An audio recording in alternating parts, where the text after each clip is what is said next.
What do you do when the system keeps telling you no? Not once, not twice, but over and over again.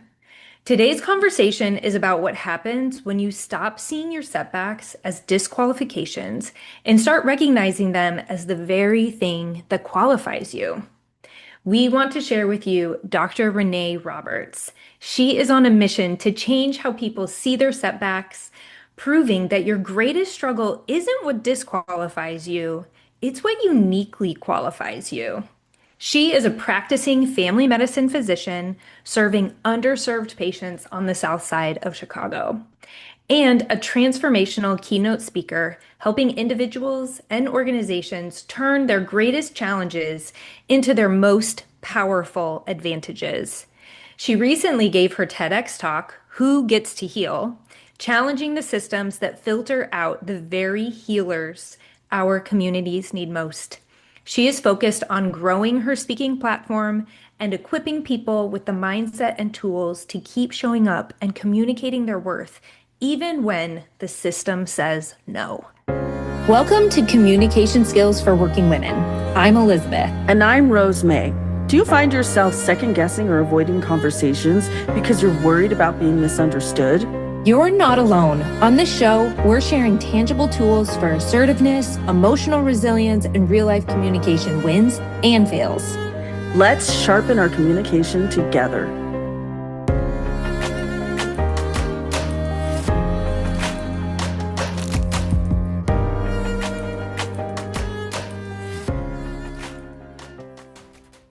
If you've ever questioned whether you belong or felt like your setbacks are holding you back, this episode is for you. Follow the show and share it with someone who needs to hear this conversation.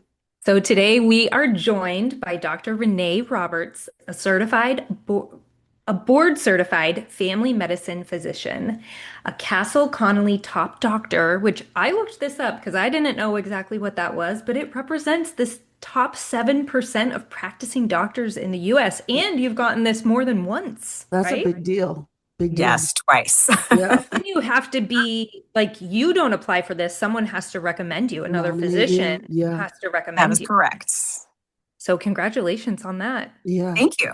She's also a TEDx speaker who gets to heal, who knows firsthand what it means to be told you don't belong and keep going anyway.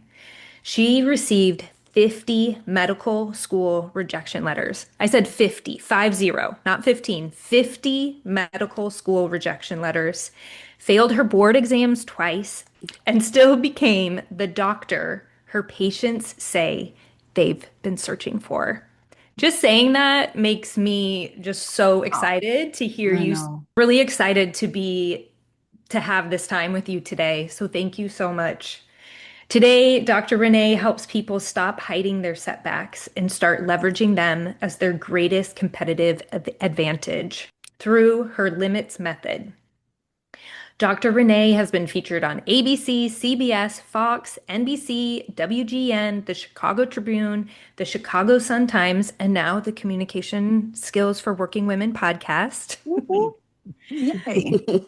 Dr. Rene, we are so glad that you are here with us. I had the opportunity to hear her speak in person a couple of months ago, earlier this year, and I was moved by being in that room with her.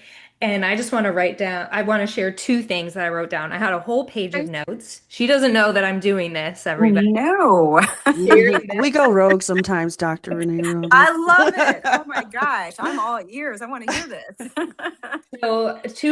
I want to read all my notes, but I won't because really everyone wants to hear your story. But I wrote, Our darkest moments reveal us.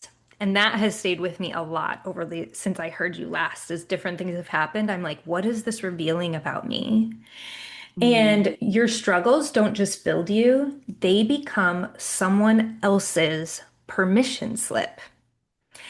And that when I was reading about your rejection letters and failing the board and still going, and you're a Castle Conley top doctor now, that permission slip that through sharing your story is giving all of us that have been met with setbacks this permission slip to keep going. So thank you. Oh my gosh. Well, thank you for that fantastic introduction. I'm going to try not to get choked up here. It's a pleasure to be here on your podcast today. And I just appreciate having the space to have this conversation because I definitely think it is one that is needed. And you're right. A lot of people look at me and they just may see the white coat or me stepping on stage to speak, and they think, "Man, you must have it all together." And I really want to stop and pull them aside and say, "You have no idea what I went through." I always say, thank God I don't look like what I went through because I Oh, would look beat up. Okay.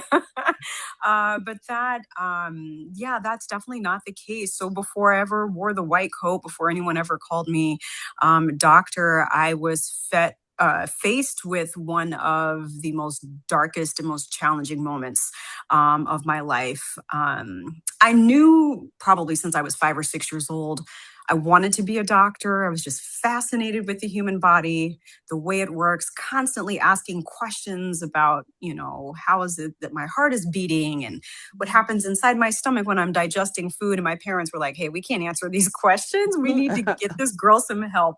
And actually gave me a pop-up book. I don't even know if people know what pop-up books are nowadays, but received a pop-up book of human anatomy one year for Christmas. And that was it. It was like I fell in love and I knew this is what I wanted to do. Then came the reality that, hey, I don't have any physicians in my family. I had no idea what it was going to take to get to medical school. And that path to medical school was going to involve, unfortunately, at the time, receiving 50 rejection letters. I applied to 20 medical schools the first year I applied, and not one single school said yes. I didn't even get an offer to go to the next round, which is getting like a secondary application to answer more questions and write more essays. And so I said, okay, you can only apply to medical school once per year. I don't know if many of you know that. So it's a one and done type thing. If you don't get in the first year you apply, that's it. You have to sit out and wait another 12 months. So I did because I knew I wanted to be a doctor. And I thought, well, you know what? There's safety in numbers, right? So I'm going to apply to 10 more schools. The second year I applied to 30 schools and got the same exact result. Not one single school said yes. And so that's when I started to say, okay, wait a minute, maybe I heard that wrong. Maybe this isn't what I was supposed to be doing. But I knew in my heart that was the first thing that would be going through my mind when I'd wake up in the morning. And the last thought going through my mind before I would close my eyes and go to bed is like, I know that I can do this and I want to do this.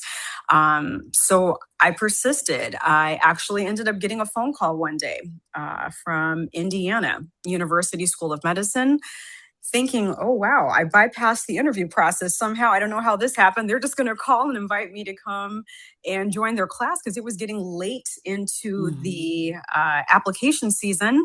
And this was probably around April or so. Most people have already heard by, January, February that they've been accepted. And I'm looking at the calendar like, okay, it's April. What are we doing here? And the lady on the other end of the phone said, "Hey, we got your application." And it was good, but it just wasn't quite good enough to be considered to get accepted into the first year class. And I just remember just hearing this complete silence, like, oh my God, did she just say that about me? That's literally what just went through my mind. I was like, you called to say that? You called to tell me I'm not good enough. Okay, thank Yeah. you. You could have just sent me a letter like everybody else did. Yeah. But instead of hanging up, I was like, okay, well, you called for a reason. And she said, well, here's what I'd like to offer you instead. If you are willing to move, because I was living in Colorado at the time, had never been to Indiana, have zero family members, zero friends, literally not one single soul in that state. She's like, if you're willing to move, you'd have to come for an interview, but we have a master's program that feeds into the School of Medicine. It does not guarantee you admission, unlike some master's programs, but it'll simulate your first 2 years of medical school. And if you can do well, uh, with this program, we'll offer you an interview, and you can interview for the following year's class. And she gave me some time to think about it. I remember hanging up the phone. My mom and dad were actually there when I got the phone calls. They were all excited, like, yay, she got the phone call. She's getting accepted to medical school. And then it was like, oh, okay. So it's not the acceptance. And I remember feeling kind of defeated. I was like, again, like, why would you call me to tell me that I'm not getting accepted? And my mother said one thing. She said, go upstairs and pack your bags. Literally, to this day, I still remember her telling me that, because she said, you could stay here and apply again from this vantage point, or you can take a chance Mm-hmm. and do something different. Like, the door of opportunity has just opened up for you. And I didn't realize at that time, but that detour, that unplanned detour, Mm-hmm. was a part of my destiny. It was probably Mm-hmm. one of the best closed doors that could have ever happened. So that being said, ultimately, yes, I moved. I went to moved to Indiana, not knowing a soul, started this master's program, did very well, and applied to medical school, got accepted, ended up staying at Indiana University. And I thought my struggles were over. I'm pretty sure we've all been there. Like, you work Yeah. really hard, you strive for something, and you're like, oh, I did it. You finally get across that finish line running the marathon, or finally submit your manuscript for your book, and you think, hey, I have accomplished my goal. That's it. I can wash my hands of this. I can keep moving on. And I got blindsided. My second year of medical school, which is a rite of passage for every second year medical student, is the year that you take the first round of your licensing exams. And if you don't pass this exam, you don't get to practice medicine. It is that cut and dry. Mm-hmm. Um, it's probably one of the largest exams, 8 hours. It literally tests you over your first 2 years of medical school. And I remember sitting for the exam the first time and being on campus when the scores came out, and everybody was all excited. You hear all the little whispers and the chatters, like, hey, the scores are out.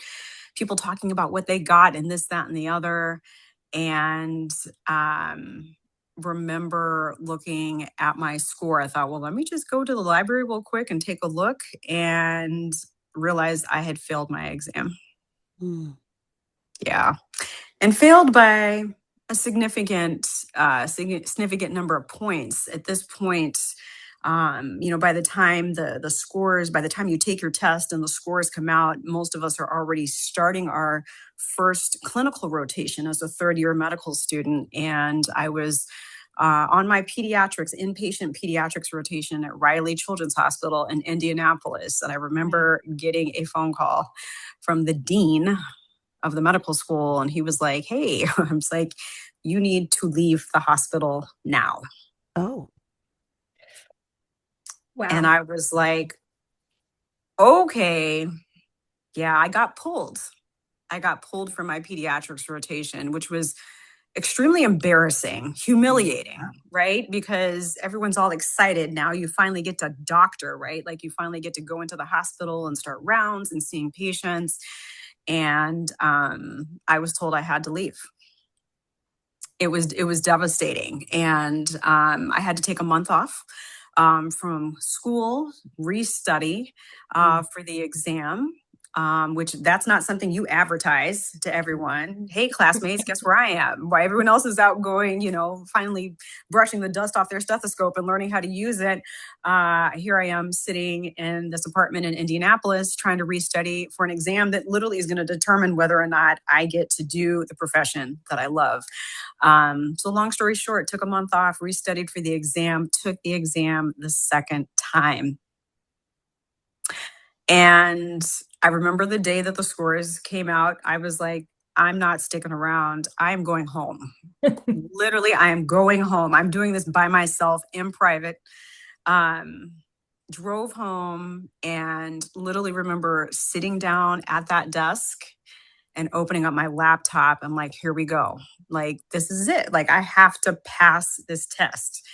And I opened the email and scrolled down. The way the score reports go is you see whether you pass or fail And then you get your little, your 3-digit score, right? And all I remember were just seeing the tops of the letters. Couldn't quite tell if it was a PASS until I scrolled down and it just big black letter said FAIL. And I lost it. Yeah. I absolutely lost it. And I scrolled down, and literally the kicker here is that not only did I miss passing, but I missed passing by just 3 points. Just 3 points. That's it. Like, had the wind blown in the other direction any harder, like I probably would have made it across the magic line. And I started screaming and crying simultaneously, like, the nasty, ugly cries that you only do like in private. And I literally remember just crying out to God. And I just said, just take this, take it. Like, take all of this away from me. I don't even want this anymore. And at the time, I was too embarrassed to admit this, but now I talk about it. But I really hit rock bottom, and I hit the darkest moment of my life, and I asked God to take my life. Yeah. And that's still very triggering for me at times. Oh, yeah. To think that it was going to come to that. I never was actually intentionally setting out to do anything, right? Um, but like, if the roof caved in, I would have been happy with that. If the brakes gave out on my car and drove off the side of the road, I wasn't going to call 911. Like, I had never been at a point where I hurt so bad that not being here on this earth would have felt better than going through that pain, and the embarrassment in that very moment. And I kid you not, God answered me in that very instant. And he literally said, I have a community that's waiting for you. He's like, who can I trust? Who is going to empathize with these patients that are dealing right with their own challenges when that breast cancer that we thought was in remission came back, who are struggling to decide whether they're going to put food on the table or pay for their insulin? Who can I trust? And as plain as day, and I kid you not, I'm not making this up, as plain as day, he said, I'm sending you. And I was shocked. Like, it was literally, we say, you talk about the, like, little light bulb going off. Like, the light bulb literally just went off in that very moment. And I thought, you're sending me, broken me. Like, little Dr. Rene here with 50 medical school rejections has now failed her boards not once, but twice. And you're going to use me to go and help patients. And that's when everything shifted for me. And I said, you know what? Okay, maybe there is something to this, even though this really sucks. And to the point that I'm so disgusted with myself. I hate to admit it, that I wouldn't even look at myself in the mirror because I didn't want to face what I saw. But God said, I'm going to use you. And I didn't have the answers. I didn't have a roadmap at the time of how that was going to work. But I knew that, as I had mentioned in my talk, my mess had a destination. I just hadn't seen it yet, and I didn't know what was going to come of that, and how I was going to be able to use that. But as time has gone on, I mean, that was a couple of decades ago, and looking back at things now, especially when I mentor, pre-medical students, and tell them what really happened, because we don't talk about this enough in medicine. I think I mean, that's a conversation for another day right there. But even as women, as professional women, we don't talk enough about the bad things, right, that happen to us, the things that scare us, the things that cause us embarrassment or shame. We tend to brush those things aside and keep them quiet. But I'm living proof, and I think That's why I'm so vocal about this, that no, those are the very things that we need to be talking about. And up until about 2022, I never told anyone what happened to me, not even my parents. Nobody knew in Right. medical school, and certainly as physicians. I mean, you don't advertise your shortcomings. Yeah. Right. You don't do it because you are supposed to be it, right? You are supposed to be smart and have it all together. I talk about it, about the unwritten rules of high achievers. Hmm. You are supposed to be smart. You are supposed to have it together all the time, and you don't dare announce your weaknesses Yep. to anybody. And so that was tough. Swallowing that and holding that in. Um, it wasn't until years later when I was done with medical school. I took my very first job after residency training um, in Northwest Indiana, and worked with a population. This was before the Affordable Care Act had kicked in, where it was a safety net clinic. So people that did not have insurance or were underinsured came to this clinic. We had a large homeless population as well. A lot of people dealing with homelessness, drug addiction, housing insecurity, food insecurity, you name it, the list goes on. And something happened inside that exam room. Like, I'm thankful that I never experienced any of those things, homelessness or, going without food on the table or this, that, and the other. But I know what it feels like to be broken. Mm. And I know what it feels like to be told no when all you want is to hear a yes. I know what it's like to sit with bad news and feeling like the world is caving in and there isn't a way out. And that was my end. That Mm. was how I connected with those patients. There's too many stories to even count, but it reminds me of, one gentleman who was a father. He had two kids. He was married, great family man, and he had diabetes. And one day he came to see me, and I was like, "Man, what's going on here?" Because his diabetes, his sugars were doing much better, and we did some tests on him, for maintenance and follow up, and his blood sugars had like shot through the roof. I thought, wow, that's just not like him. And instead of passing judgment and saying, oh, well, he's just non-compliant and this, that, and the other, I sat with him. We're just like, let's just have a conversation. What's going on? And then, the next thing I know, this man is literally a big strapping dude, like he's like a big dude. And next thing you know, the man's got tears welling up in his eyes. And he told me he had lost his job, Mm. and he was having trouble making ends meet. His wife did not work at the time. She was staying home to help raise the kids. So he was their only source of income, and that income was now gone. So he had to start going to food banks in the area to get food to eat. And if you've ever volunteered at a food bank or had to eat from one, you know that food banks are great, but they don't always, depending on the food bank and what's available to them, don't always provide you with the healthiest of foods or fresh foods, like Yeah. fresh fruits and vegetables, those types of things. Definitely some things that someone with diabetes would need. And whatever fresh fruit and fresh vegetables he got, he gave it to his wife and his kids Oh. so that they could eat. And he said, I ate whatever was left over, which was a lot of, pastries and bread and rolls. And those are not the best things if you're diabetic, because they can definitely spike your blood sugar. And I just said, wow. I just stopped and I thought, you know what? I get it.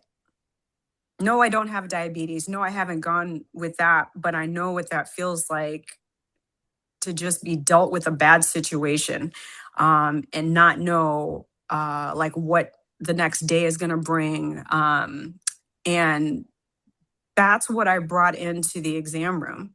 Mm. I felt every ounce of his pain and his heaviness. I understood those tears because I remember what that felt like. Yes, it was in a different context.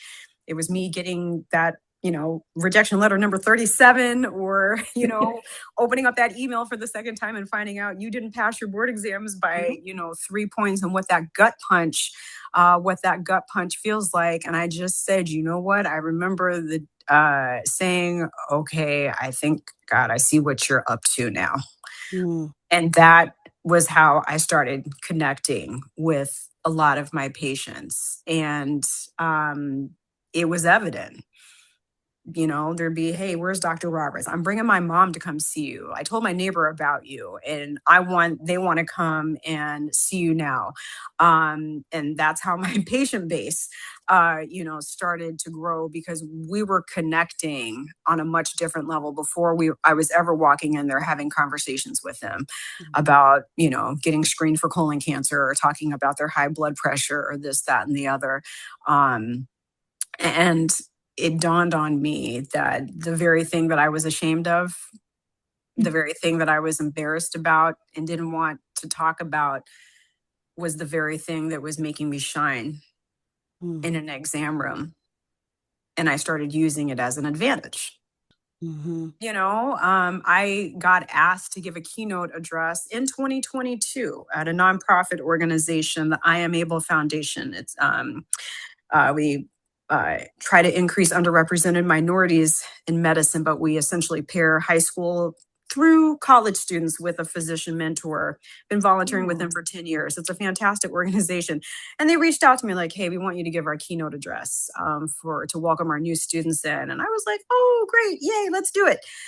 Had a speech all planned out, all scripted out, which I know now you're not really supposed to be scripting speeches, but back then, this is before I was starting to up my upskill as a keynote speaker. Had my little scripted speech, and literally not even 5 minutes into that speech, I stopped cold, and everybody was looking around like, is she okay? Like, what's wrong?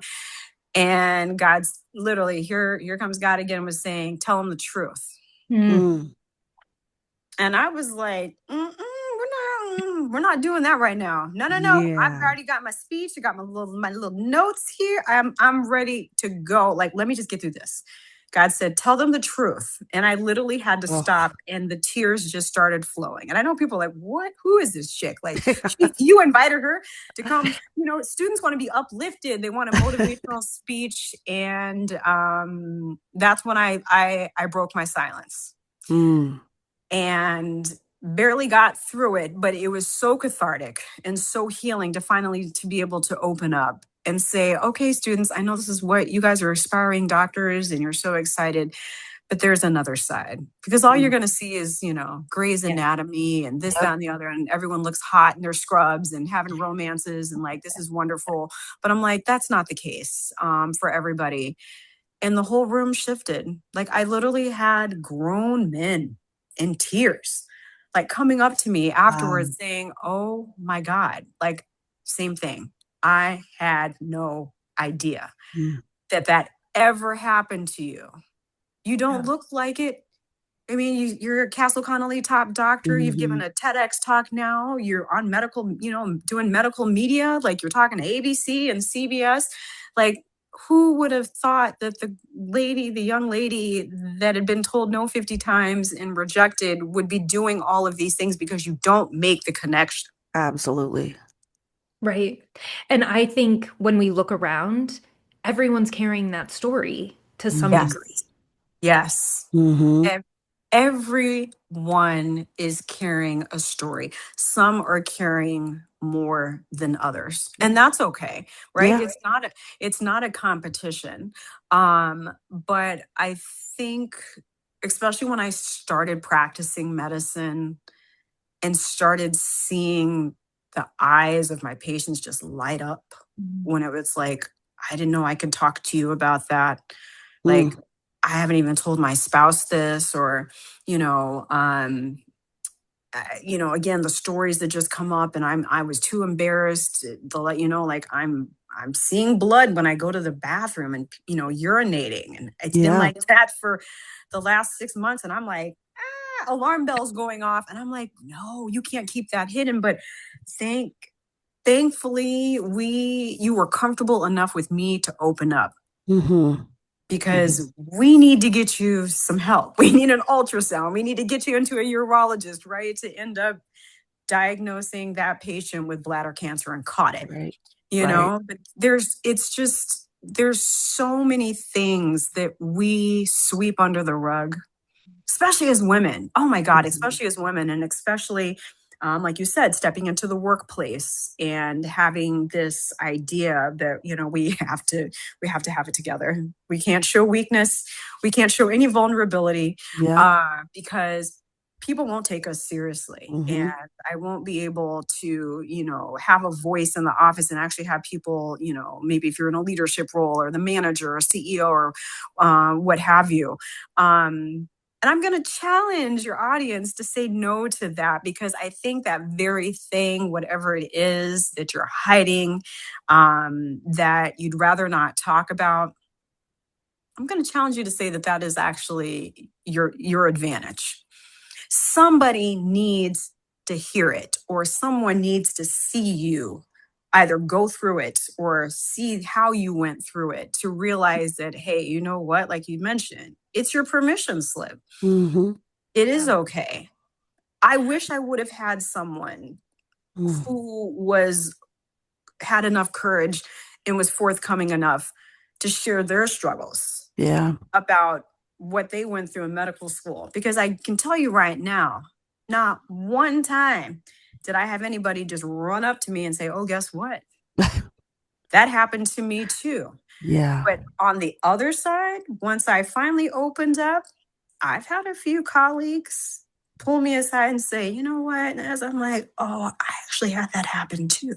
Hmm. Yeah. There's no way I would have been able to tell anybody." I Right. commend you for doing that, because they're too scared. Like when you get to the point that you are scared into silence, Yeah. that's dangerous, Very because dangerous. it sends the wrong message. Mhm. And then what does that do? What are we teaching? I mean, I don't have children, but like, what are you teaching your kids? What are Yeah. you teaching the younger generation that's coming up, behind you? That these are the things that we sweep under the rug, and we Mhm. don't talk about that. We'll never grow, What could and go we'll never. wrong? Yeah, exactly. What What could could go go wrong? wrong? What could go wrong? But Yeah. it's like, no, it's okay to take the Yeah. veil off, Mhm. it's not an exciting message, in some regards. Some people are like, "Oh, you shouldn't be telling pre-med students about that because they're going to get discouraged." And, they, oh, really? No, let them know what they might be up against, because you're not Absolutely. getting through this process. It's a long journey. I mean, at Right. minimum, it's about 7 years. Post 7 years post undergrad, okay, to Yeah. become a doctor. So you tack on 4 years of undergrad, that's 11 years, right Mhm. there. Let them know what they're getting into. It's not to discourage people, but in this day and age of, I know you ladies understand that, your listeners probably understand that, of social media and the Instagram, TikTok, everybody's just seeing the highlight reel, Yep. how good everybody looks and how, everything turned out beautifully. But it's like, really? I don't think Yeah. so. I don't think you woke up that way.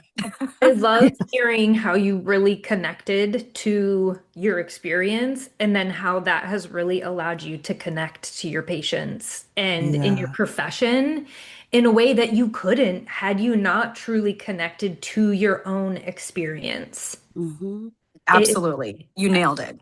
You yeah, nailed it. And I think that's one of the biggest take homes. One of the biggest take home messages, and ones that I really like to share, obviously, with students, not just pre med students. I mean, this could be undergrad, post bac, it doesn't matter. You medicine, non medicine, law, it doesn't matter. Is that you will learn more from your nose than any yes will ever teach you.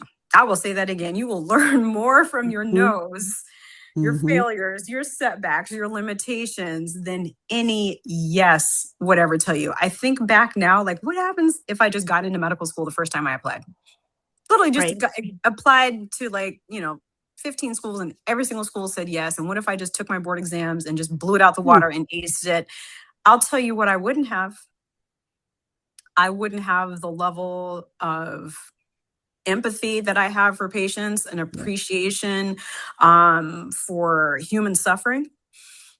because that comes in many different forms. I would not have the resilience that I Mm, have now, the ability to sit in a dark and messy situation and have the gumption and the ambition and the desire to get up the next day and keep going towards the goal. And it's nothing against anybody that, did it the first time and got in and Right. breezed through. Congratulations.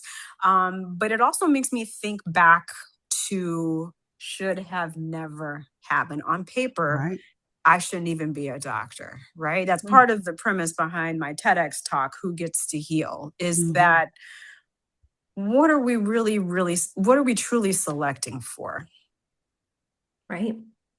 The rigid, academic algorithms, this, that, and the other are erasing a lot of darn good candidates Hmm. who will never be seen because they're getting filtered out before they even ever have a chance to get in front of And a human being. Yeah. and how many people don't have that mom that says, Yeah. keep your name in the hat. Don't take your name out of Yes. the running. Don't Yeah. take your name out of the running. Yes. And there were things you didn't share with your mom, but you still kept going. Hmm. And I'm just Yeah. like, how many times do we as women need to connect with ourselves so that we can go and be that person that we need to be out in Yeah. the world? Yeah. Exactly. And I think that sometimes that's the missing piece, is that when we are in the midst of whatever the unpleasantries are, it's common. And obviously, I mean, we keep the focus on ourselves. And, ooh, Mm. this is happening to me, and this Right. hurts me, and oh, woe is me, all this me.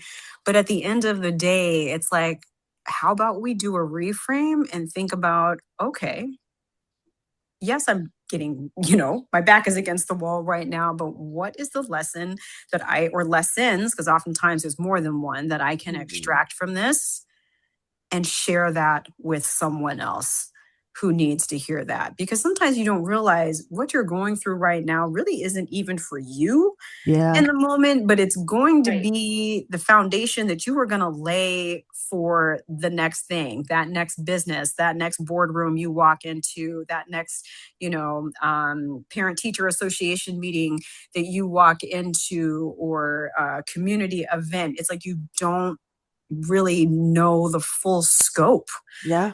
of where your story and where your journey can take you. Love that so much. Yeah. At the beginning, we talked a little bit about the limits method that you have created, and we don't Yeah. have time to go through it now. Yeah. Maybe we can have you back to talk Oh, about I would love how you go to. Yes. through this, like this reframing and just our personal Yeah. moving through those. Absolutely. Yeah. I know, man, we got such a great conversation. I would absolutely love to come back. Yeah. So if people want to connect with me, the easiest way would be to head over to my website. It's www.drrenemd.com, drrenemd.com. There's links to my social media accounts there. And if you're interested in getting your hands on a free copy of the Limits Method Quick Start Guide, you can do that as well on the website with just a quick email opt in.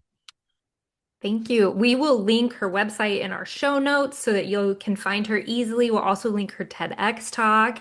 And Dr. Renee, your presence here today has changed my heart again. I felt change the first time I heard you speak, and hearing you speak again and sharing more, it has really touched me deeply. I think we need to continue this conversation, have you back on where Rosemary and I can ask you more questions and dig into this because even today, I was taking notes other follow-up things that I just want to ask. So thank you so much for taking your time today and being with us.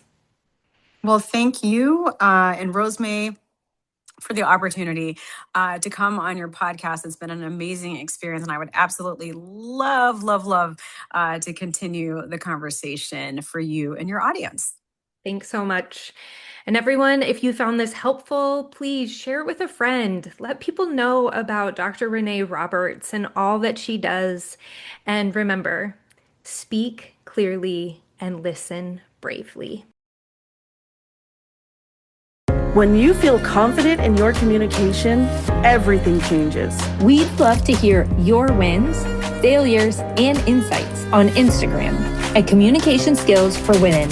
Leave a review and connect with us. Until next time, speak clearly and listen bravely.